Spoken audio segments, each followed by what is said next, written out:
여러분 상상해 보신 적 있으신가요? 남미의 한복판, 스페인어가 넘실 때는 부에노스아이레스 중심에서 수천 명의 아르헨티나 사람들이 떡볶이를 먹으며 뉴진스를 따라 부르고 80세 할머니가 한복을 입고 눈물을 흘리는 모습을요. 코로나로 모든 게 멈췄던 그 도시에서 3년 만에 다시 열린 한인의 날 축제. 그저 외국에서 열리는 문화행사로 끝날 줄 알았던 이 축제는 도시 전체를 울리는 놀라운 이야기로 이어졌습니다. 누군가는 딸을 잃고 누군가는 가게를 닫았고 누군가는 단 한 장의 드라마 포스터로 다시 살아갈 이유를 찾았다고 고백합니다. 대체 한국이라는 나라는 이들에게 어떤 의미였을까요? 그리고 이 조용한 기적의 시작은 어떻게 가능했을까요? 지금부터 그 현장의 중심에 있던 한 기자의 실제 경험담을 통해 한류가 어떻게 사람들을 이어주고 치유했는지 직접 확인해 보시기 바랍니다. 안녕하세요. 저는 아르헨티나 부에노스아이레스에 살고 있는 문화 전문 기자 카를로타 베가입니다. 올해로 30이 된 저는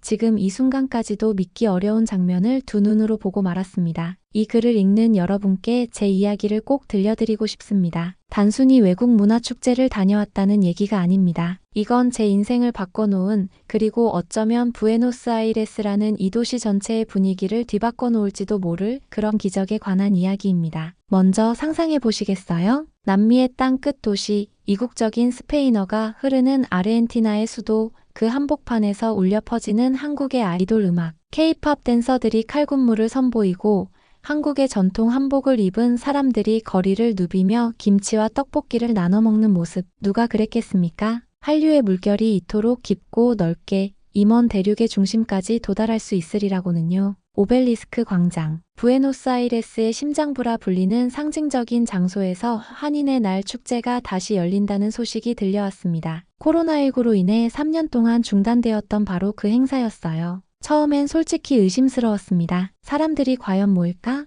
예전처럼 축제가 활기를 띨 수 있을까? 그런 회의적인 생각이 앞섰죠. 그런데요, 저는 곧 깨달았습니다. 저 혼자 그런 걱정을 했다는 걸요. 그날 아침 저는 현장을 취재하기 위해 카메라와 노트북을 들고 광장으로 향했습니다. 아직 문이 열리기도 전인데 광장 입구에는 이미 사람들이 길게 줄을 서 있었습니다. 가족 단위로, 연인끼리, 친구들끼리 모두 하나같이 설레는 표정이었어요. 특히 눈에 띄었던 건 10살 남짓한 남자아이가 손에 들고 있던 BTS 응원봉. 그 빛나는 불빛을 흔들며 어머니에게 말했죠. 엄마, 오늘 진짜 정국이 나와요? 어머니는 웃으며 말했습니다. 아니야, 아마 정국 닮은 사람이 나올 거야. 순간 저는 웃음이 나왔지만 동시에 가슴이 따뜻해졌습니다. K-팝이 이제는 이 아이의 세계 속에 확고히 들어와 있다는 걸 느꼈거든요. 하지만 이렇게 밝은 분위기와는 별개로 제 마음은 계속 어딘가 불편했습니다. 팬데믹의 그 긴 터널을 지나오면서 이 도시와 이 나라의 사람들은 정말 많은 상처를 입었습니다. 저 역시 예외는 아니었습니다. 2020년 4월 저는 어머니를 코로나로 잃었습니다. 의료 시스템이 무너지고 병실 하나 구하는데 며칠이 걸리던 그 시절 저희 가족은 아무것도 할 수 없었습니다. 어머니의 마지막 얼굴도 보지 못하고 장례도 조용히 치러야 했어요. 그 사건 이후 저는 거의 6개월 가까이 사람들과 대화도 하지 않았습니다. 그때 제가 붙잡은 것이 바로 한국 드라마였습니다. 처음엔 무의식적으로 넷플릭스를 틀었고 슬기로운 의사생활이라는 드라마를 보게 되었어요.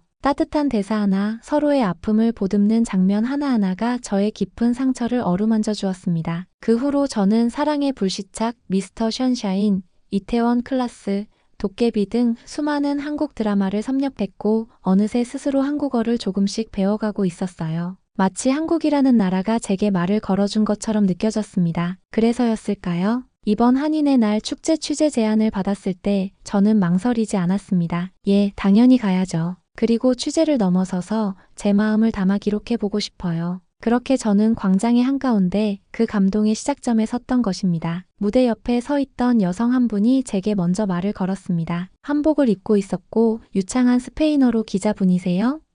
라고 묻더군요. 저는 깜짝 놀랐지만 곧 웃으며 대답했습니다. 네, 그런데 한복 너무 잘 어울리세요. 그녀는 고개를 숙이며 말했습니다. 감사합니다. 저도 사실 아르헨티나에서 태어난 한인 2세예요. 오늘이 정말 특별한 날이에요. 그녀의 이름은 엘레나 김. 오늘 이 축제의 메인 공연팀 K-팝 커버댄스팀 서울아트의 리더였습니다. 그녀는 지난 3년간 팀원들과 함께 단 한 번도 모이지 못했던 시간을 견디며 비대면으로 꾸준히 연습을 이어왔고 드디어 오늘 그 무대에 서게 된다고 말했습니다. 그 말에 저는 놀랐습니다. 팬데믹 기간 동안 팀 활동을 유지한 거예요? 엘레나는 고개를 끄덕이며 말했습니다. 한국 문화가 우리를 하나로 묶어줬어요. 그 힘을 믿고 계속 준비했어요. 그리고 정말로 그녀의 말처럼 무언가 큰 것이 이 축제 안에서 움직이고 있었습니다. 곧 열릴 공연, 그 뒤에 숨겨진 이야기들, 그리고 아직 제가 알지 못하는 또 다른 감동들이 기다리고 있었죠. 저는 그날 단순히 현장 취재를 하기 위해 이곳에 온 것이 아니었습니다. 이건 저의 이야기였고 우리의 이야기였습니다. 한국 문화라는 시를 매개로 3년의 상처를 치유하려는 이 도시 사람들의 마음이 서로 연결되기 시작한 순간이었어요. 그날 축제가 시작되던 아침 저는 광장 한복판에서 촬영 장비를 점검하며 이 모든 열기와 흥분을 눈에 담고 있었습니다. 아르헨티나 국기와 태극기가 함께 걸린 현수막이 바람에 펄럭이고 떡볶이 냄새가 은은히 퍼지는 거리 한복판에서 사람들은 이미 휴대폰을 꺼내 사진을 찍으며 웃고 있었어요. 이게 정말 현실일까? 한국이라는 나라는 과연 언제부터 이토록 아르헨티나 사람들의 일상 속에 들어온 걸까요? 저는 문득 이 모든 변화를 직접 목격한 사람들과 이야기를 나누고 싶어졌습니다. 카메라를 들고 무대 뒤편으로 향하던 길, 첫 번째로 만난 사람은 바로 서울아트의 리더 엘레나 김이었습니다. 전날에 이어 다시 만난 그녀는 리허설 직전 무대 뒤에서 동료들과 준비 중이었고 얼굴에는 긴장과 설렘이 교차하는 표정이 가득했어요. 엘레나 씨, 지금 기분이 어떠세요? 말로 표현이 안 돼요. 3년을 기다렸거든요. 이 순간만을 위해 연습하고 팀을 지켜왔어요. 그녀는 눈빛을 반짝이며 말을 이어갔습니다. 사실 저희 팀 팬데믹 이전에는 그냥 취미로 활동하던 동아리였어요. 그런데 봉쇄령이 내려지고 집 밖에도 못 나가던 시기에 케이팝이 아니었다면 정말 힘들었을 거예요. 그 말에 저도 고개를 끄덕일 수밖에 없었습니다. 저 역시 그 시기를 지나며 스스로를 붙들 수 있었던 것은 넷플릭스 속 한국 드라마였으니까요. 엘레나는 덧붙였습니다. 처음엔 다들 비웃었어요. 한국 아이돌 따라 춤추는 게 무슨 의미가 있냐고. 그런데 지금 보세요. 수천 명이 우리 공연을 보러 오잖아요. 그게 다 문화의 힘이죠. 그녀의 말은 가볍지 않았습니다. 저는 그녀와 인터뷰를 마치고 난 뒤 또 한 명의 인물을 만나기 위해 축제장 가장자리로 발길을 옮겼습니다. 바로 제가 개인적으로 취재 요청을 했던 특별한 분, 한복 체험 부스를 운영하고 있는 한국계 어르신 이정희 씨였습니다. 정희 아줌마 안녕하세요. 제가 문화부 기자 카를로타입니다. 오늘 부스 정말 화려하네요. 정희 씨는 활짝 웃으며 제게 따뜻한 차를 건네주셨어요. 아이고, 이 더운 날씨에 고생 많아요. 여기 와보니 어때요? 정말 놀랍고 감동적이에요. 이 많은 아르헨티나 사람들이 한국 문화를 이렇게 좋아할 줄 몰랐어요. 그러자 정희 씨는 고개를 천천히 끄덕이며 조용히 말했습니다. 그게 말이죠. 한국 문화가 가진 힘은 단순한 흥미 이상의 것이에요. 정이 있거든요. 그게 사람을 끌어당기고 다시 만나게 만들고 위로해주는 거예요. 그 말은 곧 이어질 축제에서 현실이 되어 다가오기 시작했습니다. 무대가 시작되고 서울아트의 첫 공연이 펼쳐지자 광장은 한순간에 환호와 열기로 뒤덮였습니다. 마치 이 순간을 기다려왔다는 듯 수많은 사람들이 핸드폰을 꺼내 춤추는 모습을 찍고 노래를 따라 부르고 환호성을 질렀어요. 정말 놀라운 장면이었죠. 그런데 그 순간 한쪽 부스에서 들려온 한마디가 저를 멈추게 했습니다. 아줌마, 이게 진짜 한국 사람들이 먹는 거예요? 20살 남짓한 대학생처럼 보이는 청년이 매운 떡볶이를 앞에 두고 수줍게 묻는 모습이 보였어요. 그 청년의 이름은 디에고였습니다. 그는 팬데믹 동안 영화 기생충과 드라마 오징어 게임을 보며 한국 문화에 흥미를 느끼게 되었다고 했습니다. 처음엔 그냥 유행 따라본 건데 점점 진심이 됐어요. 진짜 한국이 궁금해졌어요. 그래서 지금 한국어도 배우고 있어요. 그 말에 떡볶이 부스를 운영하던 정희 씨는 이렇게 말했죠. 얘야, 이 떡볶이는 우리 고향 음식이란다. 힘들 때마다 이걸 먹으며 위로를 받았지. 배고픈 것도 마음도 다 채워졌거든. 그 대화를 들으며 저는 마음속에 작은 떨림을 느꼈습니다. 이 축제가 단순한 문화체험의 장이 아니라 사람들이 서로의 상처를 나누고 위로를 주고받는 공간이 되고 있다는 것을요. 그리고 바로 그때 축제장의 첫 번째 위기가 찾아왔습니다. 서울아트의 공연 도중 갑자기 음향 장비에 문제가 생겨 음악이 끊겨버린 것입니다. 순간 무대 위에 엘레나와 팀원들은 당황했지만 관객들 중 누군가가 먼저 노래를 부르기 시작했고 곧이어 수천 명의 사람들이 함께 하이보이의 후렴구를 합창하기 시작했습니다. 그 장면은 지금도 제 뇌리에 생생하게 남아있어요. 그 순간 저는 깨달았습니다. 아, 이건 단순한 문화가 아니다. 이것은 우리를 하나로 만드는 감정이다. 공동의 언어이고 공동의 경험이다. 저는 카메라를 내려놓고 처음으로 그냥 관객의 입장이 되어 함께 노래를 불렀습니다. 그리고 눈물이 났습니다. 팬데믹 동안 누군가를 잃었던 아픔, 스스로를 지켜야 했던 두려움, 사회적 고립 속에서 나 자신을 잊어버렸던 시간들, 그 모든 것들이 바로 이 자리에서 하나씩 녹아내리고 있었던 겁니다. 서울아트의 공연이 끝난 뒤 광장은 한층 더 뜨거워졌습니다. 이미 인파는 수천 명을 넘어 축제장 구역 밖까지 확장되고 있었고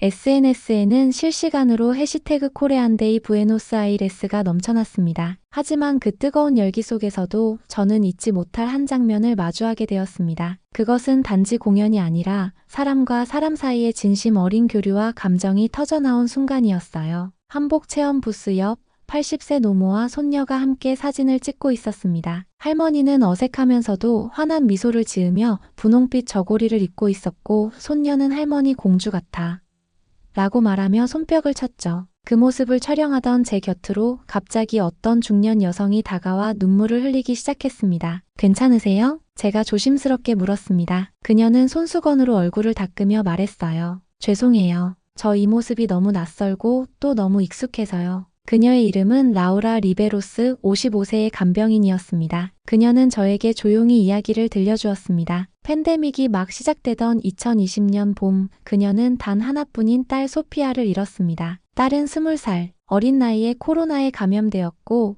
의료진 부족과 치료제 부재 속에서 병원에서 생을 마감해야 했습니다. 마지막 순간 딸은 라우라에게 이렇게 말했다고 해요. 엄마, 나중에 건강해지면 나 한복 입어보고 싶어. 그 말이 그녀의 가슴에 박혀 수년을 살았다고 했습니다. 그리고 오늘 그 약속을 대신 지키러 축제에 오셨다는 이야기를 들었을 때 저는 말문이 막혔습니다. 그저 화려한 문화를 보러 온 관람객인 줄만 알았던 이들이 각자의 상처를 품고 한국 문화와 마주하고 있었던 겁니다. 그때 한복 체험 부스를 운영하던 윤미라 씨가 조용히 다가와 말했습니다. 어머님, 혹시 괜찮으시다면 한복 입어보시겠어요? 딸 대신이라도. 라우라는 처음엔 머뭇거렸지만 곧 눈시울을 붉히며 고개를 끄덕였습니다. 그리고 잠시 뒤 그녀가 등장했을 때 광장에서는 자발적인 박수가 터졌습니다. 하얀 치마에 연분홍 저고리를 입은 그녀는 조용히 하늘을 올려다보며 중얼거렸습니다. 소피아, 엄마가 내 대신 입어봤어. 예쁘지? 그 순간 저도 모르게 눈물이 흘렀습니다. 그 감정의 여운이 가시기도 전에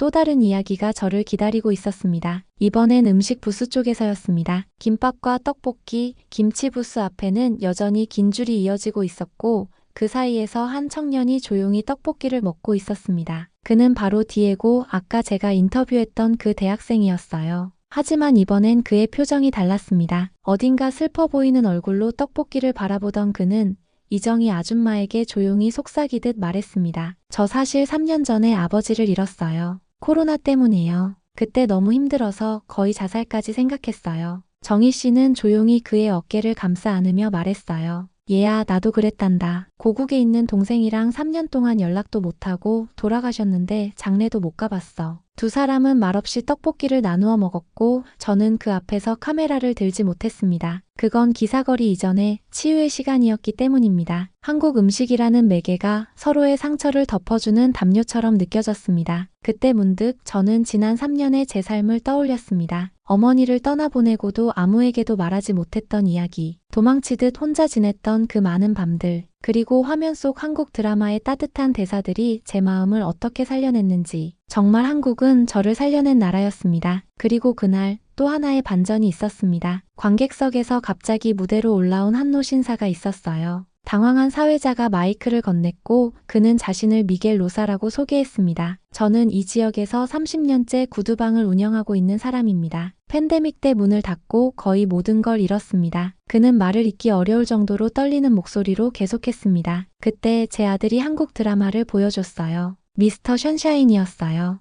절망 속에서도 희망을 잃지 않는 주인공의 모습에 감동했죠. 그리고 결심했습니다. 다시 살아보자고. 관객들은 숨을 죽이며 그의 말을 들었습니다. 지금 제 가게엔 한국 손님들도 오십니다. 오늘 축제를 통해서요. 저는 이제 알겠습니다. 한류는 단순한 유행이 아니라 상처받은 사람들을 연결하는 다리라는 걸요. 순간 광장은 다시 한번 큰 박수로 뒤덮였습니다. 단순히 즐거움을 주는 축제가 아니라 이곳은 서로의 삶을 들여다보고 어루만지고 다시 걷게 해주는 공동체의 회복 장소가 되어가고 있었던 겁니다. 저는 이제 더는 기자로서가 아니라 한 사람의 경험자로 이 축제를 바라보게 되었습니다. 그리고 한 가지 생각이 뚜렷이 자리 잡기 시작했어요. 이건 끝이 아니라 시작이다. 이 감동이, 이 문화가 계속해서 이어져야 한다. 축제는 저녁 9시가 되어서야 공식적으로 막을 내렸습니다. 하지만 사람들은 쉽게 자리를 뜨지 않았습니다. 마치 이 따뜻하고 깊은 여운을 조금이라도 더 오래 품고 싶다는 듯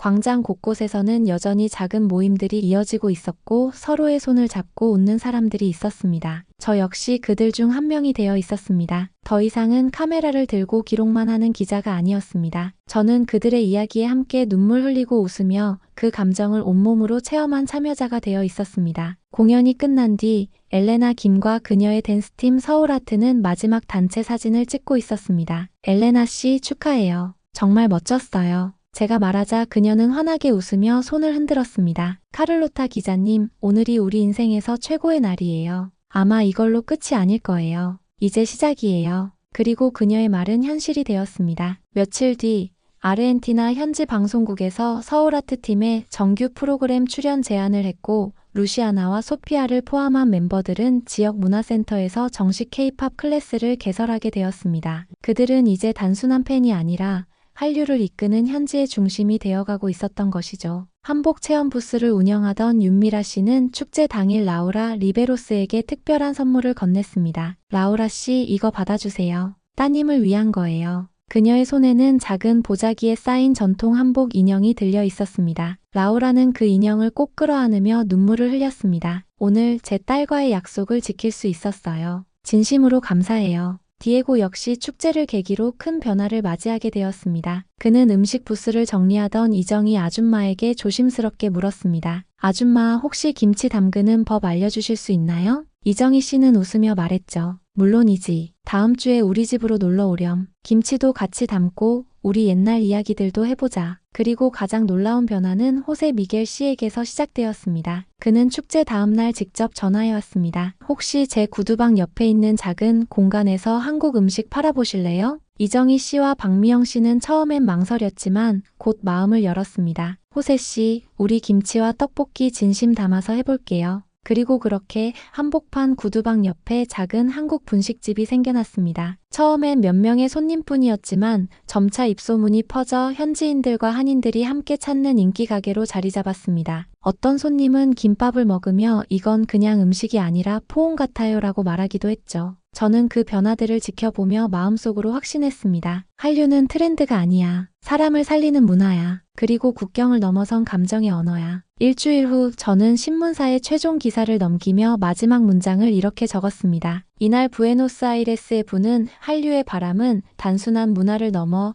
치유와 희망, 그리고 사람과 사람을 연결하는 다리로 작용했다. 한국이라는 나라가 우리에게 보여준 건 K-팝도 드라마도 아닌 진심이었다. 그 문장을 쓰고 나서야 저는 비로소 축제를 마무리할 수 있었습니다. 그리고 마지막으로 제게 있어 이 축제가 어떤 의미였는지를 고백하고 싶습니다. 저는 어머니를 잃고 마음을 닫고 살던 사람이었습니다. 하지만 한국 드라마와 음식, 사람들과의 교류를 통해 다시 웃을 수 있게 되었고 이번 축제에서 저는 제 감정에 솔직해질 수 있었습니다. 누군가에게 괜찮으세요? 라고 먼저 물을 수 있는 사람이 되었고 감사합니다 라는 말을 더 자주 하게 되었고 당신 덕분에 살았습니다 라는 마음을 품고 살아가게 되었습니다. 정말 한국은 저를 살려낸 나라였습니다. 여러분은 어떻게 생각하시나요? 지구 반대편 아르헨티나에서 시작된 이 작은 축제가 이렇게 많은 사람들의 삶을 바꾸고 있다는 사실. 이 이야기가 단지 외국 이야기처럼 들리셨나요? 아니면 당신의 마음속에서도 무언가 따뜻한 떨림이 느껴졌나요? 그렇다면 부디 이 이야기를 더 많은 분들에게 전해주세요. 한국 문화가 세상 모든 사람들에게 따뜻한 위로가 될 수 있도록 당신의 좋아요와 구독 그리고 공유가 큰 힘이 됩니다. 한국 문화가 여러분의 삶에 어떤 순간을 만들어줬는지도 함께 나눠주시면 정말 감사하겠습니다.